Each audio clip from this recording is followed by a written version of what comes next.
Hey guys, welcome to a new All Chat episode. Today I'm with, of course, Grabs and Gags joining me, but we have a new guest. Yay! Hello. Jordi with us. After the Giants game, right after the Giants game, we didn't wait this time. We just jumped right into it. But we don't have players with us today because they are doing media. So it's fine. The coaches are here. So let's jump right into it. What happened in that first game? What was that? Again, 10k gold lead. Happened to G2 Koi game. Happened to us like in last year. Yeah, I mean, right now I can't laugh about it as you can. It's just we should have lost that game for sure. It's just we are very slow starters. I don't know why. It seemed like maybe we're still a bit hungover from Koi or like insecure a bit. It felt like not decisive enough. And we just gave them too many leads. And yeah, we should have lost. Then maybe it's a completely different series. But I guess they didn't want to win today. Yeah, for sure. I think we were very undecisive today. And I think even though we knew how they were playing the game, it felt like we were just, as you said, very slow. And we didn't really think deeply enough about how we wanted to play these games. Of course, if the series starts with a loss, would have been completely different. But I mean, happy that we're there to also punish them by making mistakes. So, yeah.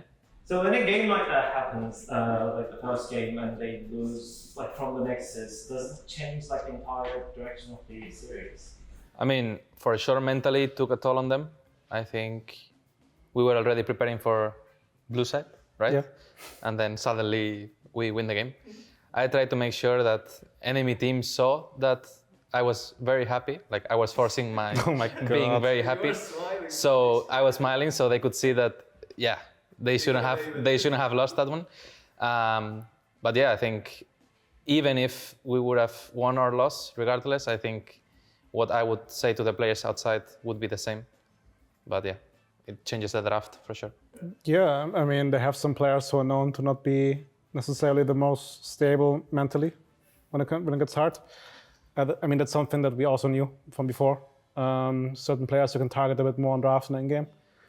Helped, of course, but the same way I think, like if we lose in that fashion, we also would have had one or two players who needed to pick up a bit more. Yeah. Thank God we didn't get to there. Also, Richard, our sports psychologist, is helping a lot. I think one thing we improved for Shadowed Split is no matter win or loss, we reset better. Yeah. Like we entered a new game, like a 0-0 basically, which wasn't the case last split. So I think it wouldn't have been too bad, but obviously confidence is very important. We also had a good draft that we felt like are good champs we like a lot. To lose of that would have been a big confidence blow. But I guess now we're sitting here smiling after 3-0. Yeah. To open a different window to this crazy series, of course the coaching side sees it from like this kind of perspective, and there's like the call stream and a fan side. Like, how did you feel? Yeah. In the stream, we were like screaming our heads out in the first game. Like we were like thinking about what we can do in the next game. This first game is obviously lost, and we are out in the first game. Let's change the side. Let's go blue side and see what we can do. But yeah, we won, and when we won, we immediately thought about what is the mental state of Giants right now, because we know like Isma played in Spain in Superliga, and I know Isma is like a player that can go mental boom easily, and I don't know if Noah can hold the pressure of that first map lose. And we were like, okay, this is a mental edge important map, and I think the series will be pretty different now. After the first game, did you guys change the direction of the draft? I mean, it's fearless. Every draft was different, right? So every game will be different. I didn't think it shifted anything specifically.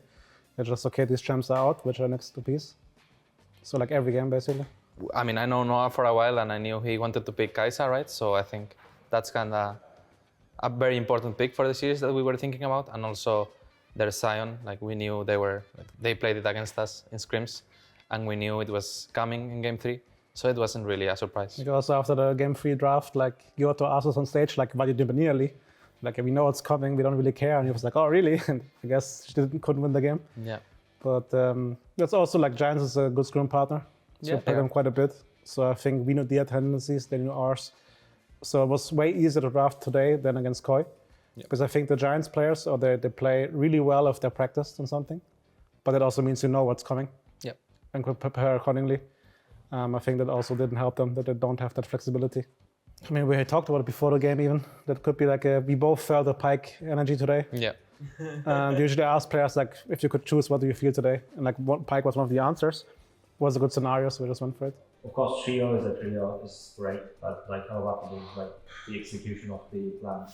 For sure. No, I'm not tilted. I'm just. I am. You're okay. I mean, for sure, I'm not happy. Like I'm a really perfectionist person, I would say. So I don't think I'm very happy these days with how we're playing. It's a 3-0, right? But I think the gameplay we showed is like very low level compared to what we have actually been doing in the previous weeks. I think this week of scrims was not too bad, but not too good. So I was expecting it to be a close series, but I think every game was a bit, fiesta. So yeah, for sure, we know as a staff already, and we discussed what things we actually want to improve on and actually put effort into the next week of streams. So yeah, let's see how it goes. How about the fans? Like, what did the fans think? I'm so happy. Like 3-0.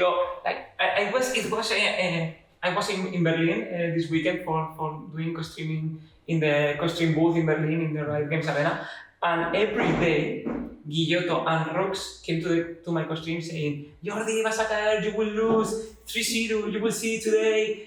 And I was like scared because they entered in my mind. I was like, they won the mental edge for me. And like 3-0 against Gen GX, respectable. And I want to see Fnatic in Madrid, so I'm pretty happy. And I think it will be so cool because it's Fnatic versus Carmine Corp in Madrid. And I think all the crowd will be cheering for Fnatic. So I'm happy. The Spanish crowd will be there for us. And then after KC, we're going to be playing the Spanish Giants, playing again. We need revenge, right? We should first think of this. But this is like the fan side, and this is the coaching side. Like, we are already planning for the G2 game. You guys are just like taking it one by one. This is a different way of looking at the games. So like this crashes my next question because I want to ask something about Worlds, but I can't right now. I wish we could. Worlds, I think Koi and G2 are gonna do a fine job there. That's what I can say to Worlds right now. I don't know. I'm not sure, but I mean, I don't think so either. But let's be like the fans want to hear that, right? sure, yeah, true, very true. Hopium. To be fair, Gen G lost and T1 lost, so the Giants can fall. But that means that they have a even better team then. Yeah, BDD is the new faker. Yeah, true. Or the old faker, like he's also around for a long time. Yeah. But it's not fair they are sending 4 teams though. Like come on. Well, they earned it, I think. Yeah, I think it's fair. Yeah. I think it's not fair that we send 3, but it's a little bit. True. I mean, for me personally, they can send as many Koreans as they want because against those I can win. I don't want Chinese teams.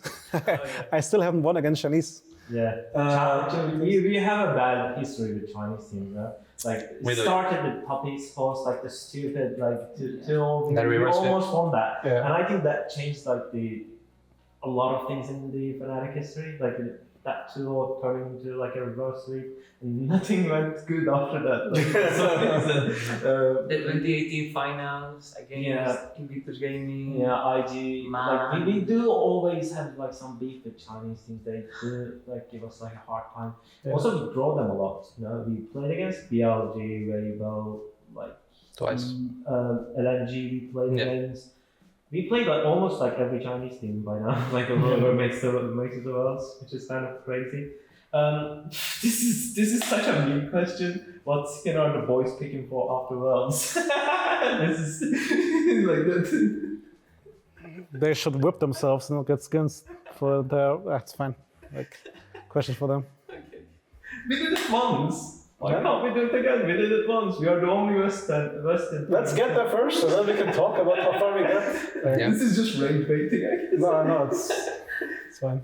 A good question. How does it feel having Kobe Bryant on the team? I mean, I like I think from the beginning already, I spent a lot of time with him, so it was very nice to see a different view of the game. I don't think it was very different, but the way he communicated about how he wanted to play was very nice, and I think we still need to implement some stuff that he wants to do, but that we don't do as often. But I think it's great to have him around, and I think the mentality that he brings to the team is way different. He's actually like tryharding a lot, watching a lot of bots and bringing ideas. He has his off games, of course, as everyone, but I'm pretty happy with him. Yeah, I mean, Gags has a better relationship with him because we were in charge of his development, so good job so far. I mean, he was already good when he arrived. That's why we picked him, right? Yeah. Is there any moment of like working with Hobby you said, oh, this is like interesting, I've never seen this before? I don't think I've seen something that I have never seen before, but I think the way he was, like from his VODs, from how was it? T1 Academy, yeah, CL. He was talking a lot about what he wanted to do, even though I, of course, don't understand Korean, but I could see that the way he was moving his camera, the way he was talking to his teammates about wave states, and the way he was shot calling, that's something that we were kind of missing, that leader voice in game. Of course, his English is not the best, but even though his English is not the best, he can actually do it in game. So that's already more than enough. So yeah, I think that was a big reason as to why we thought Bobby was the good choice. Do you think Bobby brought anything in terms of draft to the team, like draft variety, like champion pool? No, I think also we should be careful to not make him as the saint that changes everything. I think a change had to be made. Yeah. There are certain things that Marek could do better than him, and certain things he does better. Yep. So I don't think he brings like a clear facet in game that we couldn't have had before, but just the way he approaches the game and his daily life, I think helped the team a lot. And also though the like improvements he can make day by day is something that is also something missing. I think also very often in Europe, where he has champions he's not that good at, but if you convince him and say, okay, this is actually something you want to use, it will take him 3-4 days, and then suddenly he can hang with the best on them. Yep. I'm not gonna say which champions, but there are some that 2 weeks ago I'd have been like, we have to power ban them, and now we can play them. Yeah. So that's something he brings for sure. He's very flexible in that regard. How about the fan side? What do we think of Bobby? In the Spanish community, we love Bobby because when the rumor about Bobby coming to Fnatic, we started like the campaign of calling him ex-Bobby, like expected.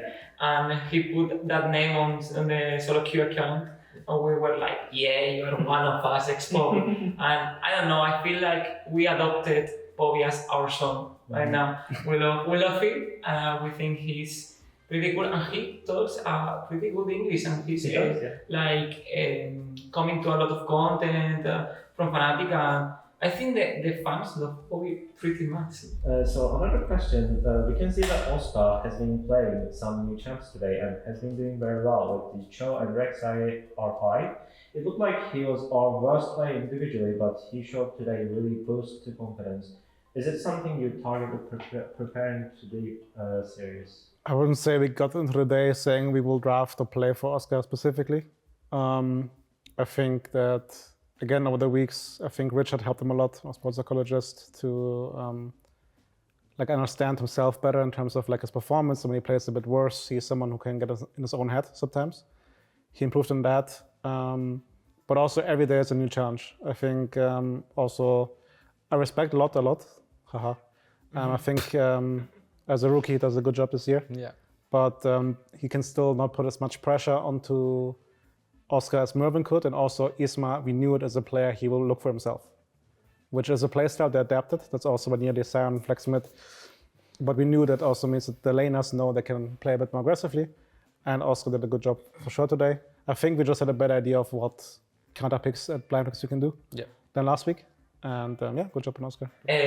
Oscar played pretty well today, and I feel like maybe the esports psychologist now is helping him a lot, because I seen him like tweeting more, being more vocal on like Twitter content, etc. He came to an interview with me, so I'm thankful for him, and I see him like pretty happy now, and I think that's pretty important for him to perform on stage. It is. He has to be happy and he has to love the game to perform on stage, I feel like. Respecto al mencionado en el chat anterior, ¿cómo fue esta semana de trabajo en términos de ponerse en la misma página para repartir los recursos? Basically means like how was this week approached in work on how to use the resources better, I think it was. Yeah. The thing is, like, from the outset, obviously it looks like teams have a specific play style, but very often teams just try to play the game as best as they can, given the draft they have. Yeah. So as much as we say that Upset is a high resource player, we play to what, usually just how the drafts play out. Like teams, and you saw today as well, like if they blind pick a support against Mickey, they get punished. If they blind pick an AD against Upset, they get punished. So that naturally means that we gravitate towards bot because of good matchups. But it also means that now Red Side, for example, because they, for some reason, blind pick Braum for Yoon, which is something we said before, he's not the biggest Braum player. Yeah.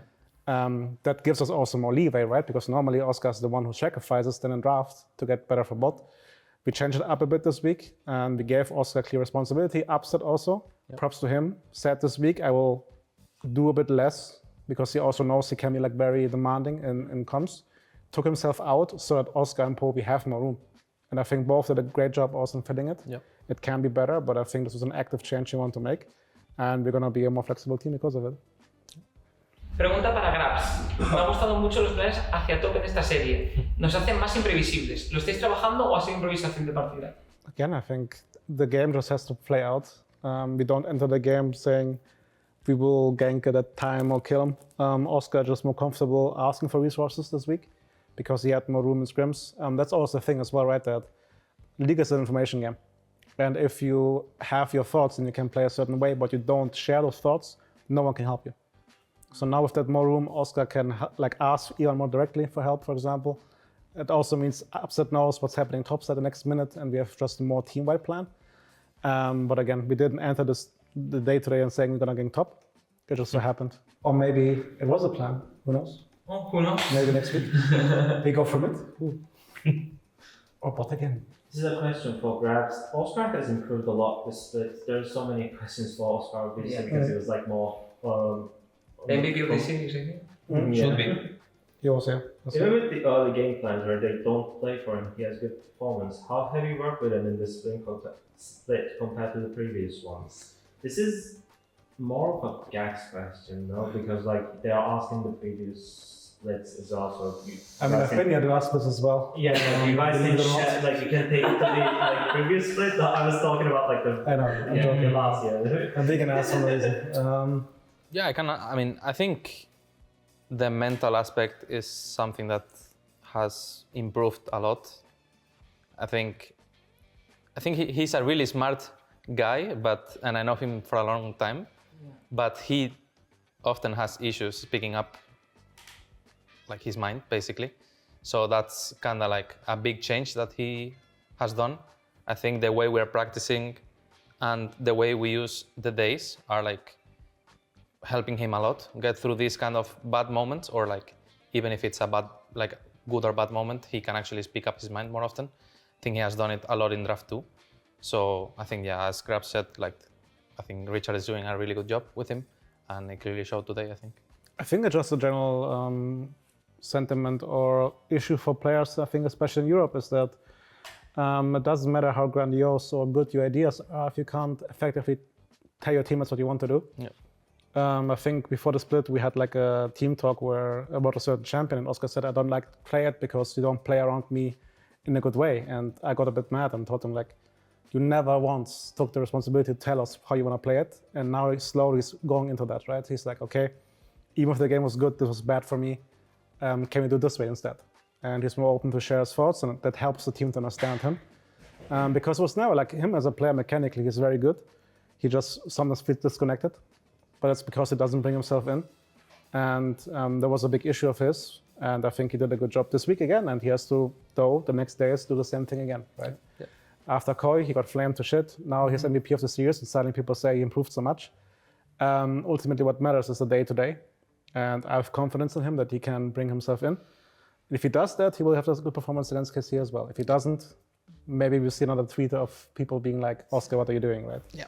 I've seen Oscar since he was playing in the amateur scene in Spain, I've seen him going to the G2 Academy, to the Fnatic Academy, to the Fnatic main team, and I know he's like very emotional, and I feel like he's now pretty comfortable with the team and how he's playing, and I for sure think Oscar can be one of the best top laners in LEC.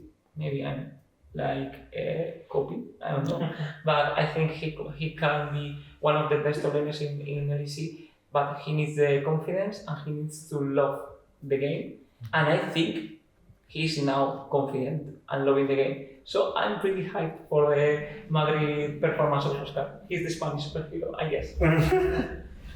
To wrap it up, speaking of Madrid, what are we preparing, like, without, of course, like sharing too much details? Are we confident going? I mean, we can be honest, right? Our side laning today was kind of atrocious overall. And if you play like this, we're gonna get eaten alive in Madrid. We will, yeah. So we have 10 days now to analyze and make sure that on stage we do it, because on scrims it doesn't look like this.